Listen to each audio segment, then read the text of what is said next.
Η σοβαρότητα των πολιτικών αρχηγών που λένε τέτοιες αστιότητες ότι κάποιος από εμάς έπαιζε κερδοσκοπικά παιχνίδια, προφανώς ελέγχεται, έτσι. Γιατί... Μα τα έχουν και στα διαφημιστικά του σποτ αυτά, πρέπει να σας πω.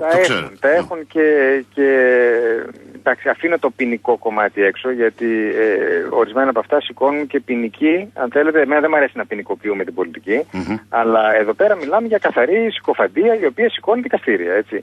Και όπως ξέρετε, και ο αδερφός του Πρωθυπουργού, για τον οποίο υπόθηκαν κάποια τέτοια πράγματα, έχει κάνει και μήνυση για τα ζητήματα αυτά. Αυτά είναι αστιότητες. Από εκεί και πέρα, δυστυχώς, πολλοί κόσμος πίστεψε, ή κάποιος κόσμος πίστεψε ότι υπήρχε κάτι σκοτεινό και έτσι μια συνωμοσία γύρω από αυτά τα πράγματα.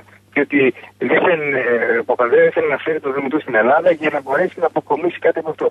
Αυτά είναι αστεία πράγματα. Δηλαδή, είναι δυνατόν να λέει κανένα πρωθυπουργός, ο οποίος εξελέγει 44%, ο οποίος ήξερε πάρα πολύ καλά ότι μια τέτοια περιπέτεια, όταν μπει η χώρα σε μια τέτοια περιπέτεια, θα πληρώσει και πολιτικό κόστος προσωπικό βαρύτατο.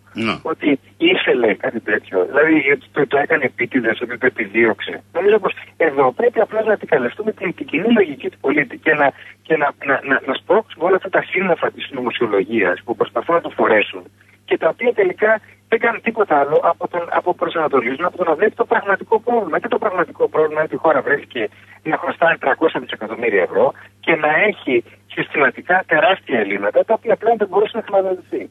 Αυτό είναι.